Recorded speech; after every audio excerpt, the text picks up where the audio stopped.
Hey everyone, I'm Jill Riley from the Currents Morning Show, and we're doing a video today with Alison Mosshart. And before we even start, Allison, I just want to point out that we did not call each other before we started this video chat. I see we have kind of a similar style going on, which I'm really loving. It's perfect. We It's just knew. perfect. We just We knew. just knew. I could Yeah, feel it. Because I was thinking, like, is this shirt still cool? Well, the answer is it yes. is. Yeah. Well, Alison Mosshart, well, I know you best from The Kills and The Dead Weather, and now as a solo artist, which is really cool. I mean, after all of these years of playing in bands, here you are with a new single under your name. How does that feel? How you feeling about this song? I feel good about this song. I know me best from being in bands too. so, you know, uh, but I recorded this song for a TV show. We're talking about Rise, right? We're Yep. talking about Rise. I think so. Okay. I recorded this song for a TV show and we really liked it, so we just wanted to put it out. I wanted people to have it. There wasn't too much of a game plan there, though, aside from here's some new music for people to hear, you know? Well, we've been playing the song Rise on the Current, and just this morning I was playing it on the show. I was kind of previewing it, and I'm listening and I'm going, this sounds really timely. I mean, there was just something about the vibe, something about the lyrics that it felt really in the now. I mean, with what everybody's going through right now with the global Yeah. pandemic, but I thought there was such a cool message in it. Yeah, it's got a really positive message. I mean, it's kind of rising above incredibly troubled times. And it's funny, I wrote that song in 2013, but it really, uh, I don't know, music is funny like that. It's like it's like the same throughout my whole career. You write a song, you start playing it, and every night you notice on stage that the song means something else. It always kind of qualifies with whatever you're going through.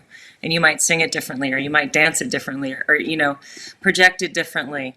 And that's the beautiful thing about music is that it can mean so many things. But when I recorded this like at the end of last year, obviously, of course, not knowing that all of this would happen. And I remember making the music video for it in my house and just thinking, God, it's the song I need to hear. Kind of felt like that. But thank you. That's just luck. Luck would have it, Mhm. perhaps, or Yeah. bad So luck would have it. you mentioned the music video.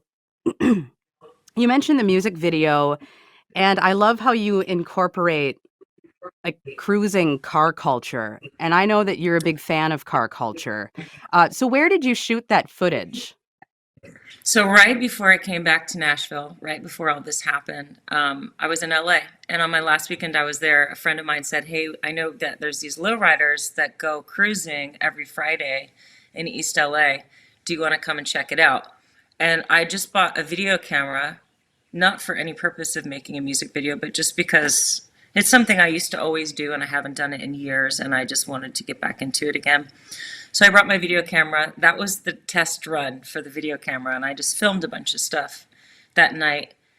And then a couple weeks later, I was here at the house, and I was asked, "What do you want to do about a music video?" And I only had that in my camera, but it was perfect because the cars go up and down, and I was like, "This is thematically, artistically for me, ideal." Cars, cars that jump around. And then I filmed myself singing the song in my studio here 3 times and then had a massive war with iMovie until I figured it out. Well, and like what a time to figure out how to do something new, I guess, when you're Yeah, approaching like it's been great. making a music video. You make the music, but then to make the video, to be responsible for the video too. I really like it now. Now I'm obsessed. Now I want to make millions of videos every day. And teaching myself how to do iMovie was really fun, very frustrating.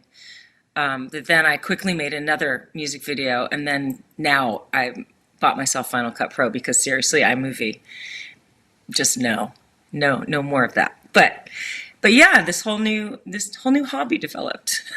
I like it. So, you're at home right now in Nashville. What are things like in Nashville right now for you?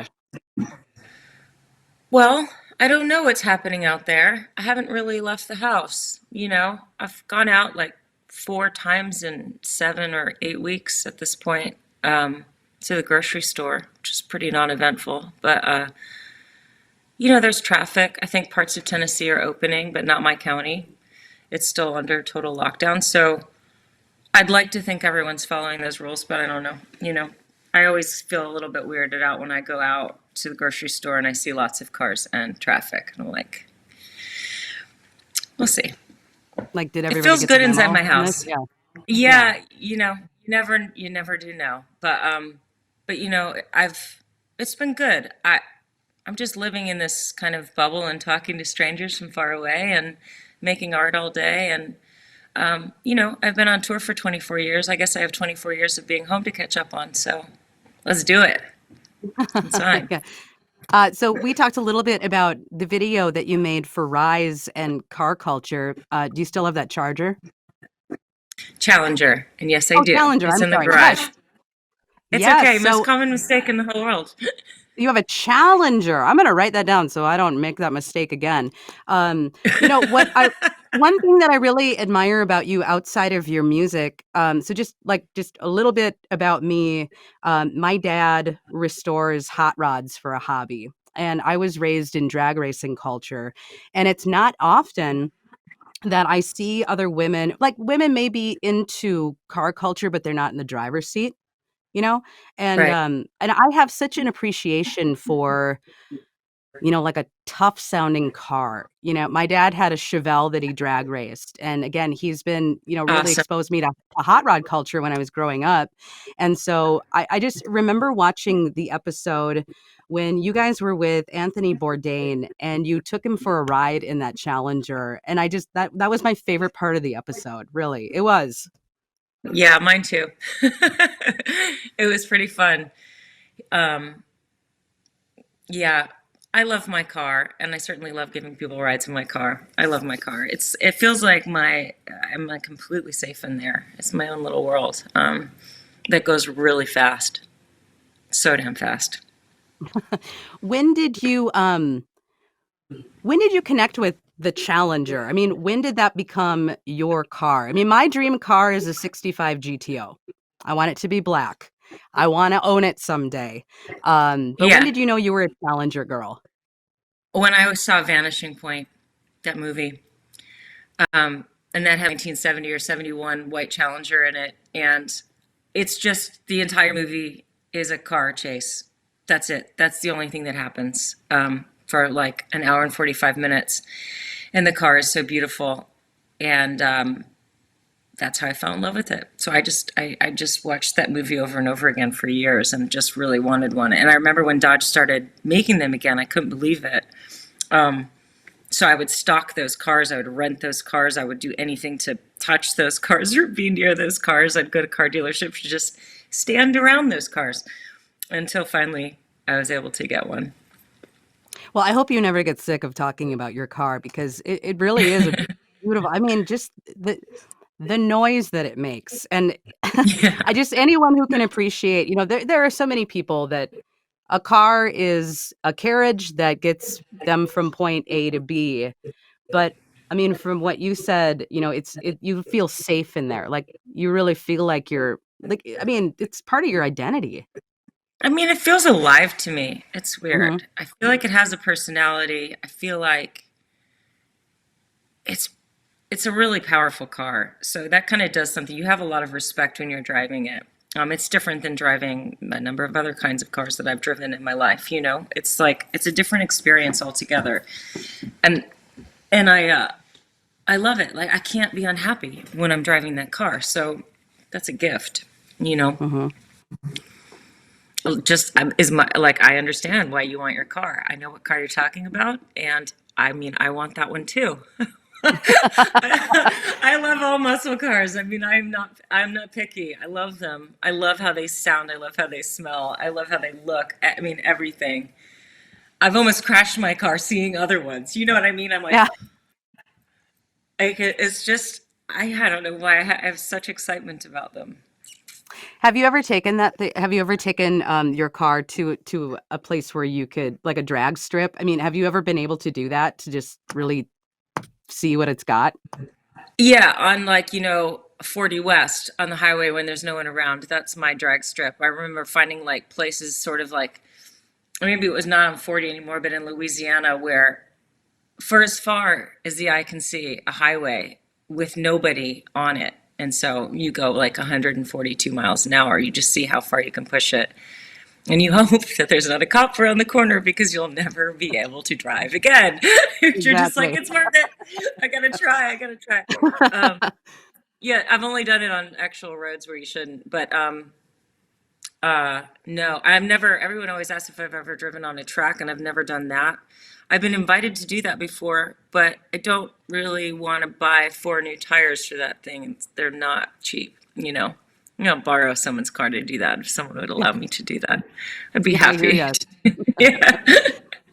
Uh, so Allison, I want to talk a little more music with you. Now, you've got this solo song, Rise, and it's my understanding that you may have some other songs in the can, or you're getting ready to maybe release another single.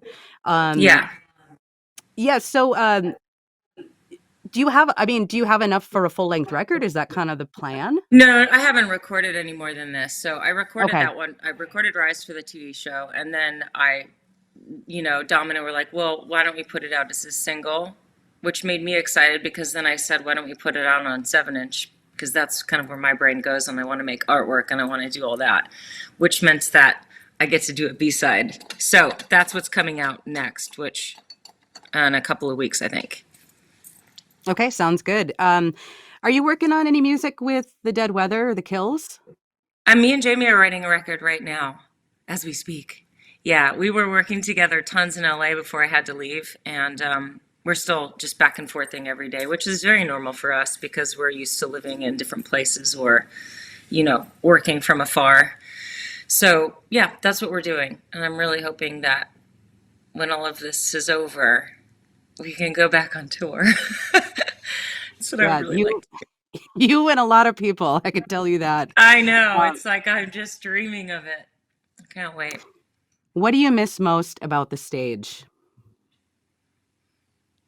I think that adrenaline and that connection to people, that just, there's not a feeling on earth that mimics that feeling. It's very hard to describe, and it's really addictive, and it's like fulfilling and terrifying and exciting and hard. It's all the things that kind of make you feel alive. Live performance is the most incredible thing, I think, for me. I love doing that. And then there's also the beauty of being able to travel all over the world and be in a different city every day in a different country and constantly be on the move and constantly be on the highway or constantly, jumping from one language to the next. And this, it's incredibly character building and never boring, even though it involves a lot of waiting and boring moments. Your brain is just its best version of itself. You have to digest so much and move at such a speed. It's so interesting. I don't know. I remember the very first tour I ever did on as a kid, and I just knew, like, of everyone, like, complaining about this or that. I just didn't. I was like, this is just a dream. I love it. I don't care if I have to sleep on a floor. It's Mhm. fine. As you've been home, Allison, and you're in your house in Nashville, other than becoming a video editor, what's something that you're learning about yourself as you've been spending a lot of time at home alone? I'm learning that I had a lot more patience than I knew I had because I just have time to explore that, where usually I wouldn't. So I have more patience to delve further into things than I would normally, than even that I thought I could, which is nice to know that my brain can do that. like learning how to use cameras and learning how to work things and learning. I mean, I spent like 2 hours fixing an electric pencil sharpener the other day, and it was just enjoyable. I fixed it and it works. I would say that would take some I, patience. but listen, I mean, the thing is like gigantic. It weighs a ton.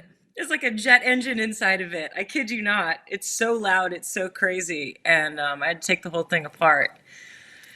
I got to the bottom of it. So that's the kind of thing where I don't know, but I've done that last year. But I've just been like, all right, this shit's broken. I don't know. Right. I don't know if I'm, Right. you know, Like, I'm gonna use a it, pen. I'm not gonna sharpen the damn pencil, right? yeah, no more pencils in my life forever. I don't know what I would have done, but it's just interesting to see where I'm like, oh yeah, that's not a problem, and I kind of am every little thing like is it feels like that.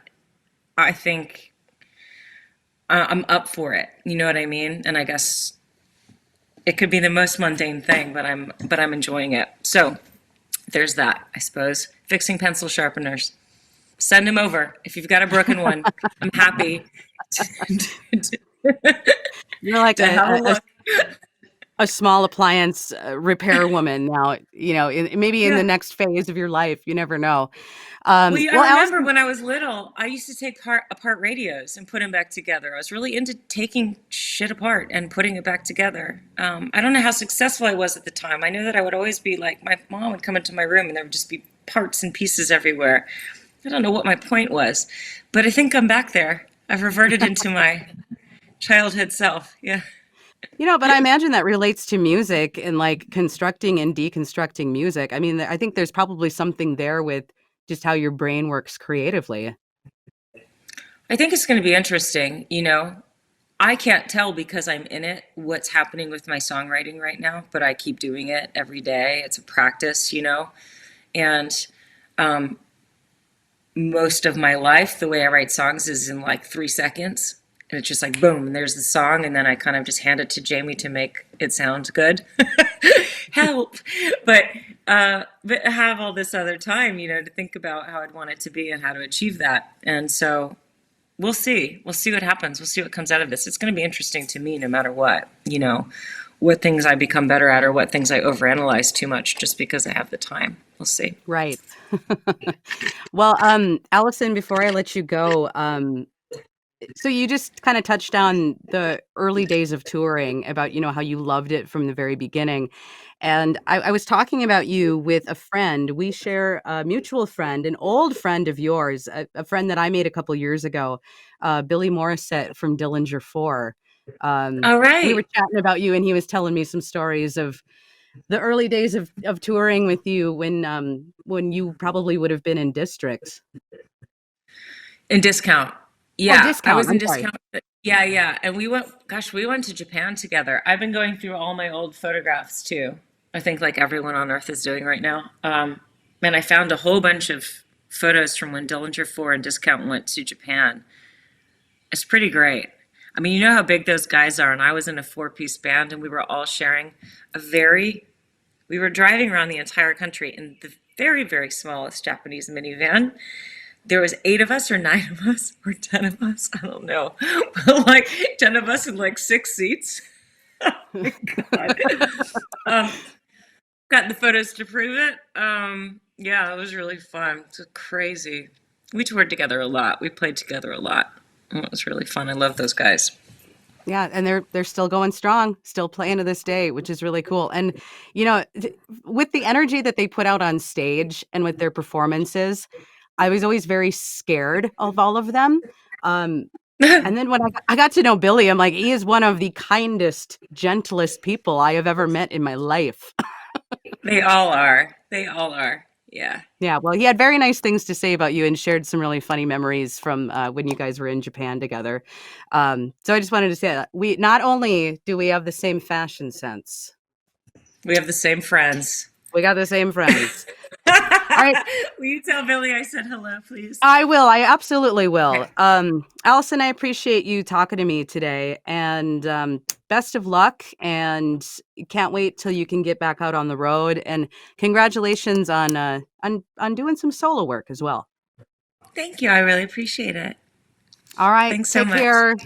We'll see you soon. Bye. Bye Bye. bye. What are you gonna wear tomorrow? What do you think? What are you gonna wear tomorrow? I Like a blue one?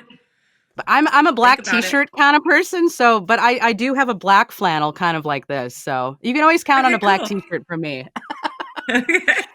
All right, Bye. bye-bye.